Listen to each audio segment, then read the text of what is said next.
नमस्कार, मैं हूं आपके साथ निशु शर्मा और आप देख रहे हैं हमारा खास बुलेटिन अपना मध्य प्रदेश। चलिए शुरुआत करेंगे।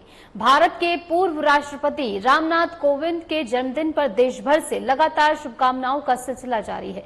इसी कड़ी में केंद्रीय मंत्री शिवराज सिंह चौहान ने उन्हें जन्मदिन की हार्दिक बधाई देते हुए सोशल मीडिया प्लेटफॉर्म एक्स पर पोस्ट किया और एक तस्वीर भी उन्होंने साझा की है। उन्होंने लिखा कि श्री रामनाथ कोविंद जी का विनम्र और स्नेहिल व्यक्तित्व लोगों को सहज ही जोड़ता है और राष्ट्र सेवा एवं समाज के उत्थान के लिए निरंतर प्रेरित करता है। साथ ही उन्होंने ईश्वर से पूर्व राष्ट्रपति के उत्तम स्वास्थ्य, दीर्घायु और मंगलमय जीवन की कामना यहां पर की है।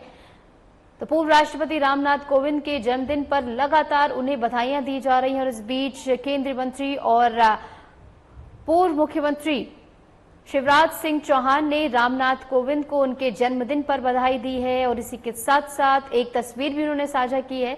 ईश्वर से उन्होंने उनकी दीर्घायु, स्वस्थ जीवन की कामना भी यहां पर की है और ऐसे में लगातार पूर्व राष्ट्रपति रामनाथ कोविंद के जन्मदिन पर उन्हें बधाइयां जो हैं वो दी जा रही है। तमाम नेता से लेकर राजनेता तक सभी लगातार रामनाथ कोविंद को बधाई दे रहे हैं और इसी कड़ी में शिवराज सिंह चौहान जो कि केंद्रीय मंत्री हैं और पूर्व मुख्यमंत्री भी रह चुके हैं, तो उन्होंने भी यहां पर रामनाथ कोविंद को बधाई दी है और उन्होंने लिखा कि विनम्र और स्नेहिल व्यक्तित्व जो उनका है इससे अनेकों लोग प्रभावित हुए हैं और इसी के साथ साथ उन्होंने उनके उत्तम स्वास्थ्य, दीर्घायु और मंगलमय जीवन की प्रार्थना यहां पर ईश्वर से की है।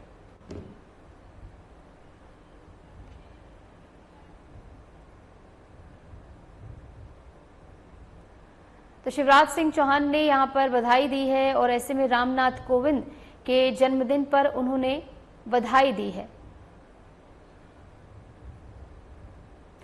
बढ़ेंगे आगे। राष्ट्रीय स्वैच्छिक रक्तदान दिवस के अवसर पर केंद्रीय मंत्री शिवराज सिंह चौहान ने देशवासियों से रक्तदान करने की अपील की है। उन्होंने सोशल मीडिया मंच एक्स पर लिखा कि रक्तदान ही महादान है। अपने संदेश में उन्होंने कहा कि आपका एक छोटा सा प्रयास किसी के जीवन की डोर थाम सकता है।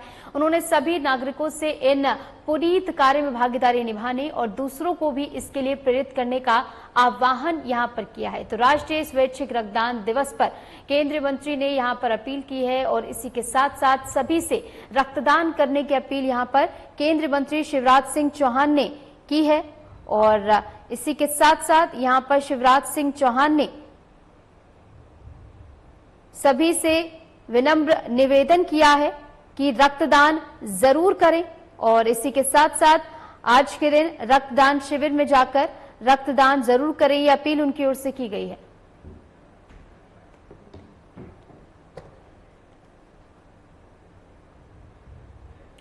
आगे बढ़ेंगे। मुख्यमंत्री मोहन यादव ने पूर्व राष्ट्रपति रामनाथ कोविंद को जन्मदिन की बधाई दी है। मुख्यमंत्री डॉक्टर मोहन यादव ने सोशल मीडिया प्लेटफॉर्म एक्स पर पूर्व राष्ट्रपति रामनाथ कोविंद को उनके जन्मदिन पर शुभकामनाएं दी। अपने संदेश में मुख्यमंत्री ने लिखा कि आदरणीय श्री रामनाथ कोविंद जी को जन्मदिन की हार्दिक बधाई एवं शुभकामनाएं। उन्होंने आदि शक्ति मां भगवती से प्रार्थना की है कि पूर्व राष्ट्रपति को स्वस्थ, सुदीर्घ और मंगलमय जीवन प्राप्त हो।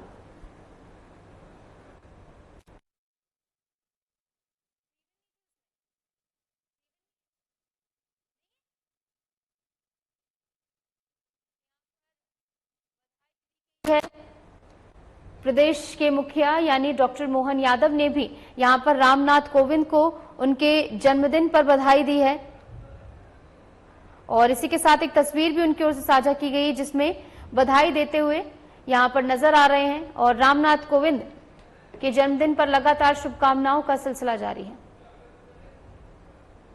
केंद्रीय मंत्री और पूर्व मुख्यमंत्री शिवराज सिंह चौहान ने नई दिल्ली में गन्ने पर आयोजित राष्ट्रीय परामर्श सम्मेलन को वर्चुअल माध्यम से संबोधित किया। उन्होंने कहा कि गन्ना किसानों को सशक्त और समृद्ध बनाने के लिए ठोस नीति तैयार की जाएगी। शिवराज ने इस बात पर जोर दिया कि अब कृषि नीति कुछ अधिकारियों के कमरे में नहीं बनेगी, बल्कि इसमें किसानों, विशेषज्ञों और हितधारकों की राय भी शामिल की जाएगी। रेड रॉट जैसी बीमारियों और फसल से जुड़ी समस्याओं पर गंभीर चर्चा हुई है। रिसर्च को दिशा देने के लिए ICAR को भी निर्देशित किया गया है। सम्मेलन में गन्ना उत्पादन बढ़ाने, लागत घटाने और कृषि को विकसित बनाने के कई अहम सुझाव सामने आए हैं। तो शिवराज सिंह चौहान यहां पर गन्ना उत्पादन को लेकर जोर देते हुए नजर आए। किस प्रकार इसमें सुधार किया जाएगा, इसको लेकर विचार विमर्श हुआ। चिंतित था मेरठ में भी ये बात आई थी। 238 जो हमारी वैरायटी, उसमें शुगर कंटेंट अच्छा है, लेकिन रेड रोड करके एक बीमारी ने उसको बहुत नुकसान पहुंचाया। अलग अलग राज्यों की समस्याएं थोड़ी भिन्न हो सकती है, लेकिन तभी हमने तय किया था कि गन्ने में हमको ब्रेन स्टॉर्मिंग करनी है।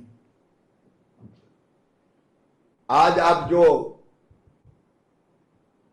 परामर्श कर रहे हैं वो गन्ने के फसल के लिए रोड मैप बनाने के लिए हमारा बेस साबित हो सकता है। आज आप उस पर गंभीरता से विचार कीजिए। अब मैं आपको पूरा गन्ने के बारे में बताऊं तो जरूरी नहीं है, क्योंकि अधिकारी, विद्वान और प्रगतिशील किसान सारी पहलू जानते हैं, सारी परिस्थितियां जानते हैं, समस्याएं क्या है वो भी आप उनसे अच्छी तरह परिचित हैं। रिसर्च जरूरी है, दुनिया में कहां क्या हो रहा है और हम क्या करें। आईसीआर को मैं कहना चाहता हूं,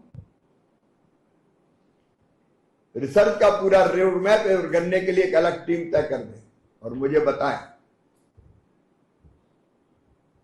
एक डेडिकेटेड टीम गन्ने के लिए रिसर्च की,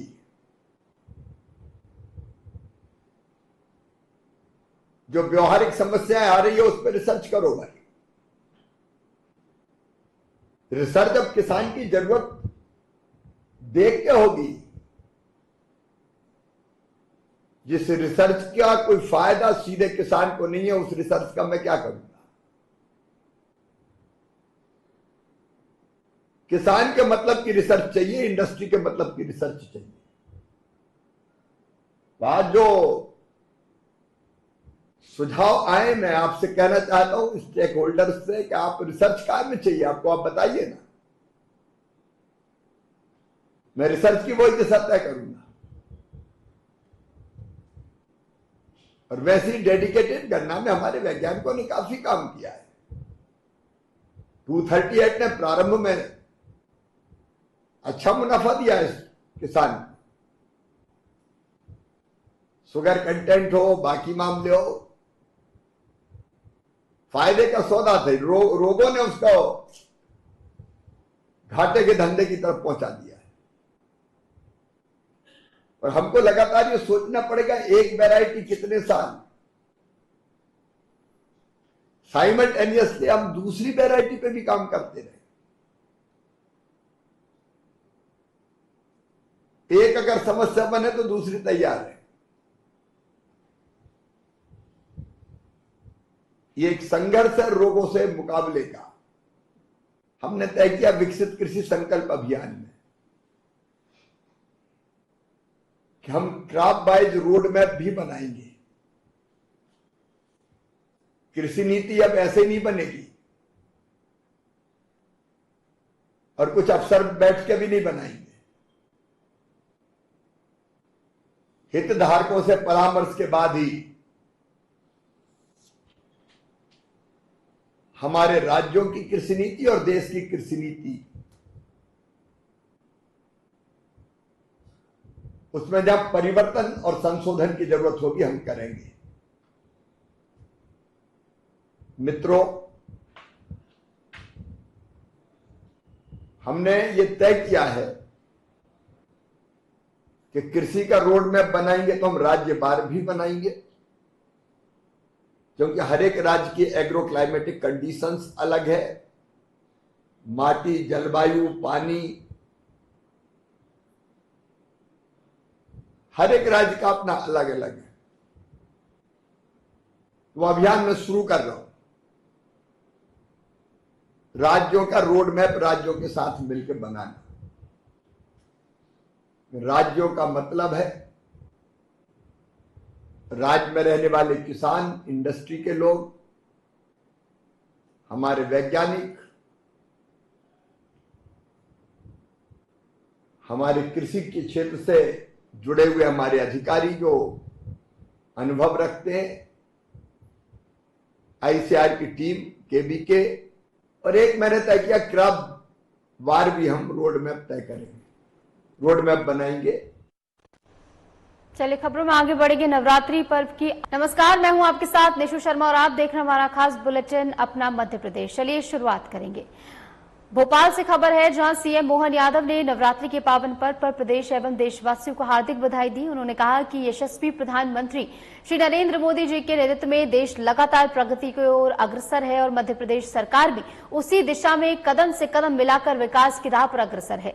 मुख्यमंत्री ने आगे बताया कि इसी क्रम में वे 5 अक्टूबर को निवेश हेतु गुवाहाटी का दौरा करेंगे। दौरा लघु एवं कुटीर उद्योगों के संवर्धन और निवेश के नए अवसर सृजित करने के लिए महत्वपूर्ण है। नवरात्रि के पावन पर्व की मेरी अपनी ओर से प्रदेशवासियों को, देशवासियों को बधाई। यशस्वी प्रधानमंत्री के नेतृत्व में देश जिस प्रकार से आगे बढ़ रहा है, हम सब साक्षी भी हैं और मध्य प्रदेश सरकार के माध्यम से हमारी सरकार प्रयास कर रही है कि हम कदम से कदम मिला के चलें।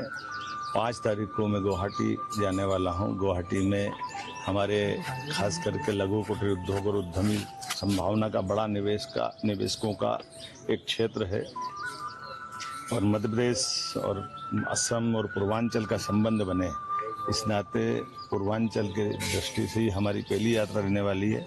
यद्यपि मैं बंगाल ले गया था, उम्मीद करेंगे कि वहाँ से भी हमारे निवेशक यहाँ आए और यहाँ के उद्यमियों को, यहाँ के उत्पाद को वहाँ भी मार्केट मिले। मेरी अपनी ओर से बधाई दशहरे के पावन पर्व की भी और आने वाले दीपावली के अवसर पर मेरी अपनी ओर से बधाई। इसके बाद मुख्यमंत्री डॉक्टर मोहन यादव ने वन विहार राष्ट्रीय उद्यान में आयोजित राज्य स्तरीय वन्यजीव सप्ताह का भव्य शुभारंभ किया। इस अवसर पर मुख्यमंत्री ने वन्यजीवों के संरक्षण और जैव विविधता के महत्व पर विशेष जोर दिया। वन्यजीव सप्ताह के तहत विभिन्न जागरूकता अभियान, शैक्षिक प्रदर्शनी, वृक्षारोपण और पर्यावरण संरक्षण से संबंधित कार्यक्रम आयोजित किए गए। कार्यक्रम में स्कूल छात्र, वन विभाग अधिकारी और नागरिकों ने बढ़ चढ़कर हिस्सा लिया। मुख्यमंत्री ने सभी से अपील की कि वे वन्यजीवों और प्राकृतिक संसाधनों के संरक्षण में सक्रिय भूमिका निभाएं ताकि आने वाले समय में हमारी प्रकृति सुरक्षित हो।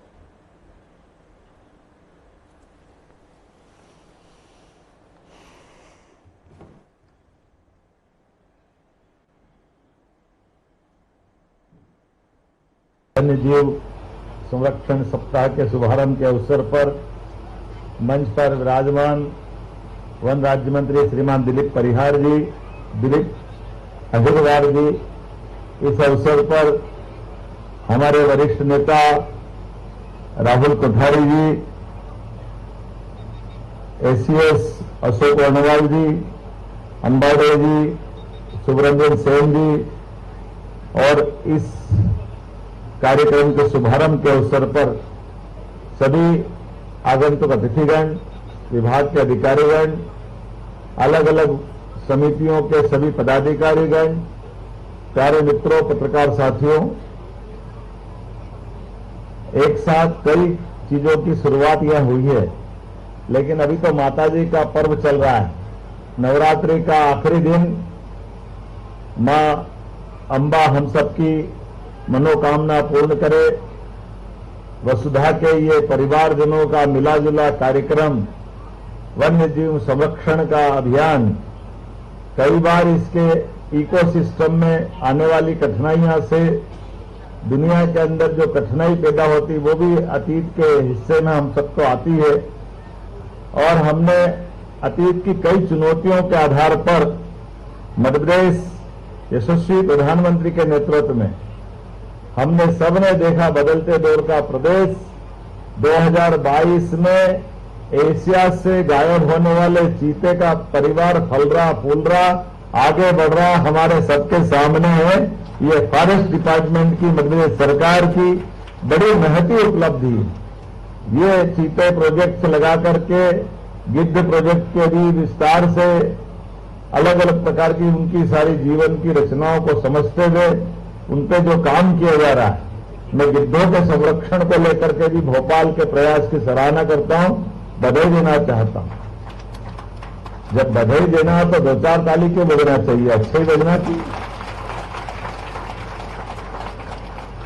और अब गिद्धों की बात करें, घड़ियाल है, मगर है, अब तो कोबरा भी आ गया। एक कोबरा जरूर यहां हमारे लिए अपने बीच में से, लेकिन दूसरा मैं इंदौर देख के आया हूं। कोबरा भी अपने परिवार बसाने की दिशा में आगे बढ़ रहा है। बदलते दौर में ऐसे कई वन्य प्राणी अब कुछ समय बाद नर्मदा जी में, तवा में मगर भी छोड़ने वाले हैं। जोरदार अभिनंदन करो हमारे जलजीव को लेकर भी। वन विभाग कितने प्रकार से काम कर रहा है, कितने प्रकार से सब विचार कर रहा है। थल में, जल में, गगन में, सब दूर नभ में जो बात सोची गई है, हर जगह पर ये जो इकोसिस्टम बनाने का प्रयास किया है, ऐसे में इसी बात को बचाने के लिए आज यहां पर्यावरण को दृष्टिगत रखते हुए ई व्हीकल को लोकार्पित किया। 40 ई व्हीकल, ये भोपाल के वन्य प्राणियों की दृष्टि से भी और हमारे लिए जोरदार अभिनंदन करें। हमारे पेट्रोल डीजल वाहन को बाहर रखवा करके वन विभाग ने अपनी खुद के संसाधन के बलबूते पर जो पर्यावरण के प्रति भावना जताई है, मैं बधाई देना चाहूंगा। 636 इको विकास समितियों को पर्यटन विकास निगम के द्वारा, वन विकास निगम के द्वारा ये जो धनराशि का वितरण हुआ है, 18 करोड़ 74 लाख से ज्यादा की लाभांश की आपको राशि मिली है। जोरदार अभिनंदन करें। इस नाते से भी प्रदेश में 11 राष्ट्रीय उद्यान, 26 वन्यजीव अभयारण्य, 9 टाइगर रिजर्व, 1 कंजर्वेशन रिजर्व, जिस प्रकार से समय के साथ विभाग अलग अलग अपनी गतिविधि बढ़ाता जा रहा है, मुझे इस बात की भी प्रसन्नता कि प्रदेश का 30% हिस्सा वन आच्छादित है। और ऐसे में चीता मित्र, हाथी मित्र, ये आधारित गजरक्षक, ताप्ती कंजर्वेशन रिजर्व, जैव विविधता संरक्षण की दिशा में ऐसे कई उल्लेखनीय हमारे प्रयास चल रहे हैं। इसमें उल्लेख ये भी है कि घरेलू और अंतर्राष्ट्रीय पर्यटन की दृष्टि से हमारे अपने साथ जुड़ने वाले पर्यटकों की संख्या भी लास्ट ईयर 13.41 करोड़ की संख्या है। ये संख्या छोटी नहीं है और इसके आधार पर प्रतिवर्ष वैसे तो 27 लाख से अधिक भारतीय और विदेशी पर्यटक वाइल्ड लाइफ देखने हमारे यहाँ आ रहे हैं। होम स्टे में भी जबरदस्त आकर्षण बढ़ रहा है। धीरे धीरे प्रकृति के साथ जुड़ने का, प्रकृति को जानने समझने का मौका और उसमें हमारी महती भूमिका, हमारी वन्य संपदा को बचाए रखने की भी विभाग पूरी ताकत के साथ अच्छे से लगा है। मेरी अपनी ओर से बधाई। और खासकर जब हम आज बदलते दौर में एक के बाद एक जिस दुनिया में पहुंच रहा है, ऐसे में अब हमारे 2 जू और बढ़ रहे हैं, एक उज्जैन में और एक जबलपुर में। और हम तो कह रहे हैं कि धीरे धीरे करके हमारे जितने भी टाइगर रिजर्व है, इनके आसपास में भी हमारे अपने रेस्क्यू सेंटर बने, ताकि जिस जंगल के आसपास का जानवर घायल हो जाए उसके रखने के प्रबंधन करना पड़े, धीरे धीरे करके वो सारी चीज खड़ी करते जाए। इस आधार पर समान रूप से हम अपने इन वन्य प्राणियों को बचाने के साथ साथ ये गौरवशाली गर्व के आधार पर हाँ, हम दुनिया में कह सकते हैं कि मध्य प्रदेश दुनिया के अंदर एक ऐसा राज्य है जहां सभी प्रकार की वन संपदा के साथ साथ वन्य जीवों की भी चिंता की जा रही है। टाइगर स्टेट में नंबर 1, लेपर्ड में नंबर 1, गिद्ध में नंबर 1, घड़ियाल, मगर, क्या क्या नहीं है आपके पास। सब क्षेत्रों में लगातार आप आगे बढ़ रहे हैं और आगे बढ़ते जाए। मेरी शुभकामनाएं। बहुत बहुत धन्यवाद। भारत माता की जय। सप्ताह के समारोह के अवसर पर मैं यहाँ इस स्थान पर वन विहार में आया हूँ और यहाँ अब आज के बाद से हमारे अपने पूरे पार्क के अंदर घूमने के लिए ई व्हीकल विभाग के द्वारा उपलब्ध होगी। 40 से ज्यादा वाहनों को लोकार्पित किया गया। हमारी फॉरेस्ट के साथ जुड़ी हुई पर्यटन की समितियों को लगभग 18.5 करोड़ से ज्यादा की राशि उनका लाभांश वितरण का कार्यक्रम भी किया। विभाग के अलग अलग उत्कृष्ट कार्य करने वाले सभी स्तर के अधिकारियों को भी जो विभाग की नीति है उस नीति के हिसाब से 50-50 की राशि देकर के उनको भी पुरस्कृत करते हुए कार्य की दक्षता को बढ़ावा देने का प्रयास किया गया। मैं अपनी ओर से इस वन्य जीव सप्ताह के माध्यम से जो विभिन्न गतिविधि संचालित की जा रही है उसकी शुभकामना भी देता हूं और फॉरेस्ट डिपार्टमेंट धीरे धीरे आगे बढ़ते हुए सभी क्षेत्रों में काम कर रहा है, इसकी बधाई भी देना चाहूंगा। बहुत जल्दी हम अपने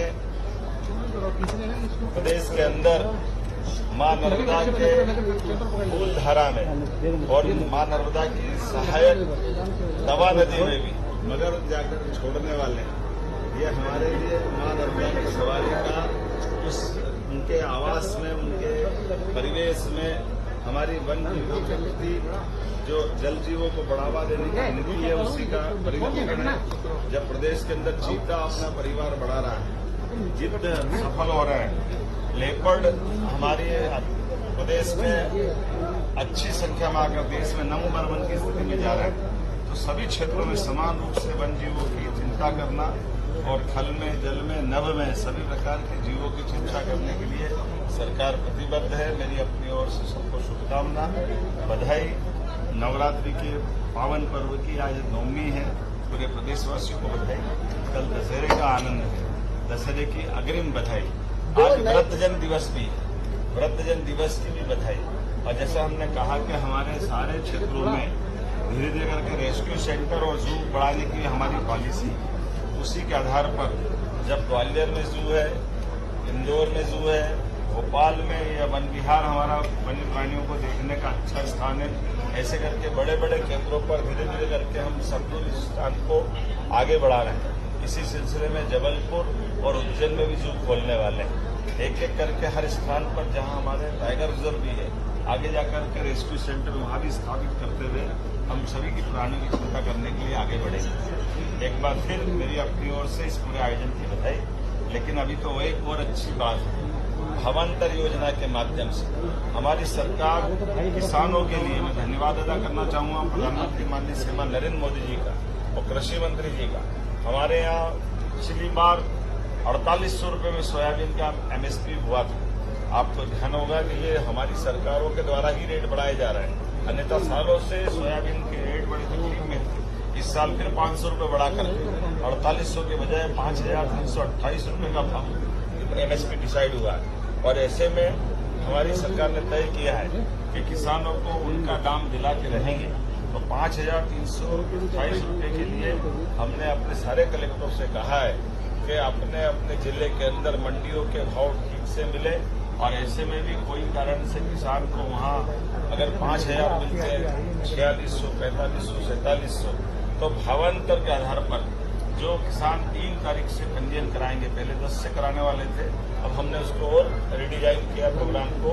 अब 3 अक्टूबर से किसान भावांतरण में जिनको अपने उपार्जन का लाभ लेना है या MSP का लाभ लेना है, इसकी दृष्टि से हमने 3 तारीख से पंजीयन प्रारंभ कर दिया है और 24 तारीख से वो मंडी में जाकर अपना माल बेचे। शेष अंतर की राशि सरकार उनको तुरंत अतिशीघ्र पहुंचाई। और मुझे इस बात का आनंद है कि प्रदेश भर में उत्साह और उमंग का वातावरण है। हर स्थान पर मैं जहां जा रहा हूं भावांतर से जुड़े हुए सारे किसान धन्यवाद अदा करने आ रहे हैं। और ये भावांतर का लाभ भी ऐसा ही, फसल अपनी मंडी में नॉर्मल बेच सकेंगे। किसान जहां उपार्जन चलता था, खरीदी चलती थी, वहां लंबी लंबी लाइन लगती थी, 1 दिन 2 दिन 3 दिन लाइन में बैठना पड़ता था, कई सारी असुविधाओं का सामना करना पड़ता था।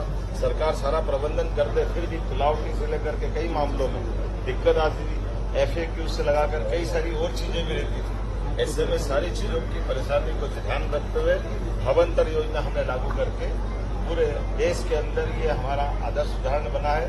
ये यद्यपि हमारे पूर्व कृषि मंत्री शिवराज सिंह जी चौहान और भारत सरकार के यशस्वी प्रधानमंत्री माननीय नरेंद्र मोदी जी के शासनकाल में ही 17-18 के आसपास ये योजना लागू की गई थी। लेकिन किसानों को लाभ दिलाने के लिए, चूंकि बारिश ज्यादा हो रही है, ऐसे में किसानों को अपनी फसल का सही दाम मिले। और ये जो 500 रुपये क्विंटल 4800 के बाद 5300 तक जो भाव पहुंचाया, हमारा प्रयास है कि उनकी हक की राशि उनको मिले। इसलिए इस दिशा में भी हम काम करेंगे। आइए हम सब मिलकर के यशस्वी प्रधानमंत्री के नेतृत्व में मध्य प्रदेश को नंबर 1 का राज्य बनाए, कदम से कदम मिला के चले। पुनः अग्रिम दशहरे की शुभकामना करें। और फिलहाल के लिए हमारे इस खास बुलेटिन में इतना ही। नमस्कार।